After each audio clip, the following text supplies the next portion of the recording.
Nii põnev. Mida see? Nii põnev raamat on. On või? Jaa.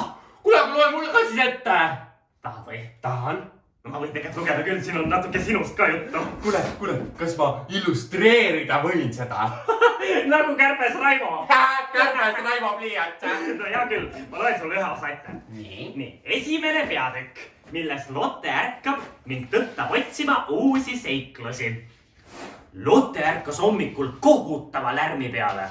Akna tagant kostis sellist huilgamist ja kolinat, otse kui ründaks maja trobikond röövleid ja meremõrtsukaid. Röövleid seal paraku siiski polnud. Ainult üks kärbes. Kärbes Jaak ise. Lotte teadis seda hästi. Tol polnud tarvis aknast isegi välja vaadata.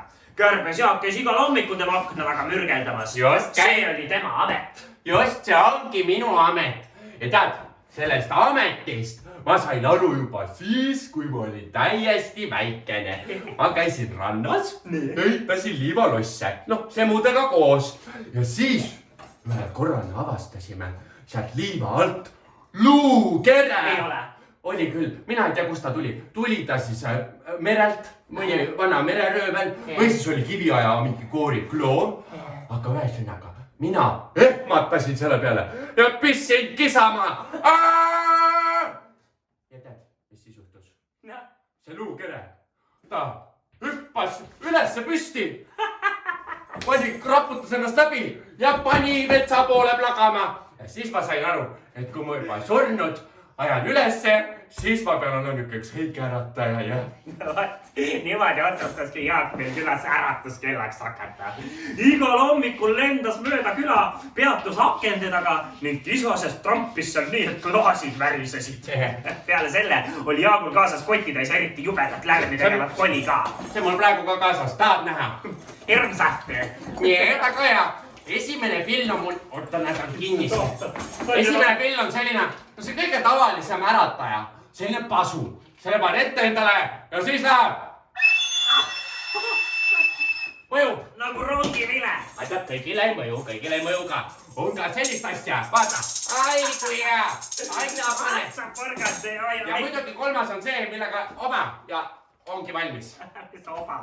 Vot, kui kärbes Jaak sulle juba korra akna taha maandub, siis ei ole mitte mingit võimalust edasi põõnata. Kõik külaelanikud kargasid tema häält kuuldes otse kohe teki alt välja, nagu oleks neid taganud igavene hambavalu. Aga Lotte, tema on kavalde trukk. Tema katsus siiski ärkamist veidikene edasi lükata ja toppis pea padja alla, et kärbse kisa veidikene summutada. Aga Jaak polnud selline mees, et tema käest nii lihtsa nõksuga pääseks. Üles! See käib ikka niimoodi. Üles! Niimoodi kisendas ta koleda häälega. Äratus, Lotte Preili! Ei ole siukest asja, et muud kui põõnad edasi. Samal ajal kui vana Jaak akna taga vaeva näeb, nii et igitilk otsa ees. Olgu ma lutikas, kui ma sinu trekkidest jagu ei saa. Või sina arvad, et poed muud kui padja alla just kui vihmauss ja lõuskad õhtuni magada? Looda sa, minu käest ei pääse keegi. Mina peksan kõik magajad ülesse. Puukuju teeb ka silmad lahti, kui mina käised üles kärin ja talle kõrva röögatan. Kohe sa näed, Lottekene, kohe sa näed. Kärbes kookis oma kotist välja pika pasuna ja puhus seda.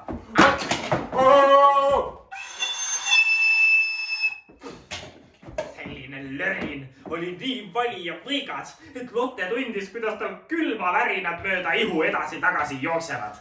Ta ajas end kiiresti istule ja hõõrus silmi. Ma olen üleval, onu Jaak, hüüdis ta. Ära palun enam puhu. Voh, kiitis Jaak, see pasu näitab alati. Ei, vana Jaagu käest ei pääse keski. Noh, tere hommikust, väike Preili. Tolgu sul igati vinks-vonks päev. Aga või mul tarvis sulle seda öelda, lutika lilleaed. Sina oled ju nii tragiplika, et võtad muudkui aga päeval kõrvadest kinni, vups, ja teed temaga, mis ise tahad. Ja sina juba ätta ei jää. Homseni, Lotte Preili, ma nüüd lendan, mul vaja veel suur hulk rahvast üles kolkida. Nii vahva. Nende sõnadega lahkus kärbes Jaak akna laualt, lennu ajal pasunad kotti toppides.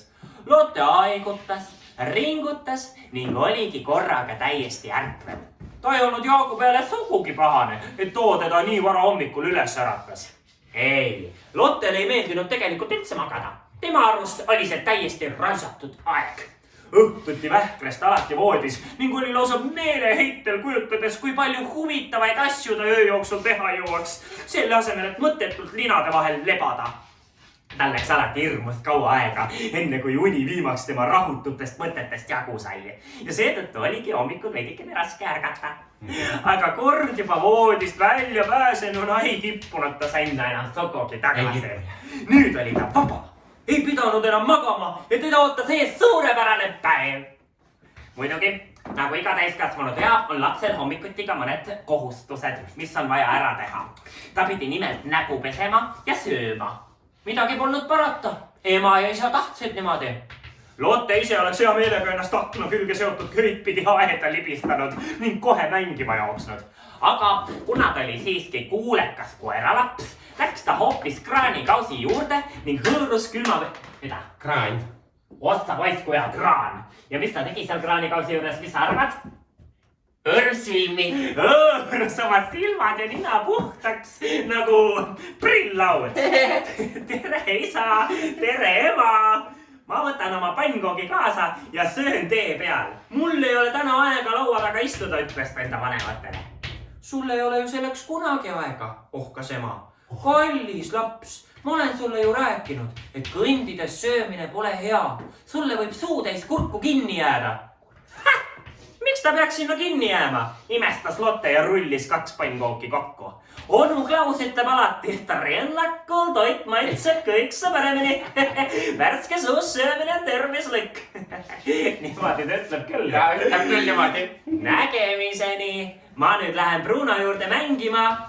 Aga moos, hüüdis ema talle järele. Sa ei pannud ju pannkoogile moosi peale. Ma ei tea, mis laps see küll on. Kui mina olin väike, siis oli minul ka alati hirmus kiire. Aga nii palju oli mul ikka aega, et pannkoogile maasika moosi peale määrida. Lotte ema Anna kummardas aknast välja, lusikas käes ning tal õnnestus viimasel hetkel akna alt mööda jooksvat Lotte pannkoogile natukene moosi peale läigatada.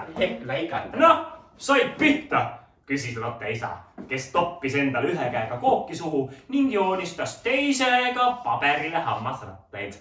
Oi, need võisid vinged alla. Sain küll, vastas Lotte ema. Ma olen ju harjunud. Igal hommikul sama lugu. Ja ega sina mul ühtegi parem pole. Oskar, siin ma pean lausa vägisi toitma. Mida sa õieti praegu teed? Kes siis söömise ajal leiutab? Mina, vastas Oskar.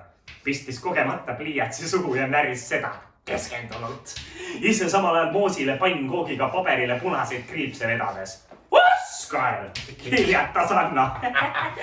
Noh, läks natuke sassi. Pomises Oskar, lakkudes keelega paberit puhtaks. Aitäh, kõht on täis. Ma lähen nüüd oma töötuppa, ärge mind segage. Mul on täna kiire. Lotte on vist tõesti sinusse, ohkas Anna. Sina olid ka ju väiksena selline. Mäletad, sel ajal, kui teised lapsed kiikusid ja päevitasid, kaevasid sina maa sisse auku. Sul oli kindel plaan läbi maakera Austraaliasse jõuda ning kängurusid näha. Oli küll, jah? Kuude viisi ta oli seal liivakastis. Nagu kaevur. Kas polnud mitte tobe? Austraalia on ju nii kaugel. Kõik ütlesid talle kogu aeg, et jäta järele. Mis sa vaevad ennast? Aga Oskar teisi ei kuulanud. Pool aastat muud kui müttas seal maa all ja lõpuks jõudis välja Anna liivakasti. Oskar, kes oli parasjagu uksest välja astumas, pöördus korraga ümber ja vaatas oma naisele tõsiselt otsa. Jah, ütles ta, sinna ma jõudsin. Ütle nüüd ausalt, kas see kaevamine oli siis asjatu? Minu meelest mitte. Noh, kängurusi ma tõesti ei näinud. Tühja neist. Seest nägin ma sinu liivakastis midagi palju ilusamat. Sind, kullake, pani karmunud küll. Tead, ma olin väga rahul. Nojah, pomises Anna ja punastas õnnelikult. No olgu pealegi, kallis.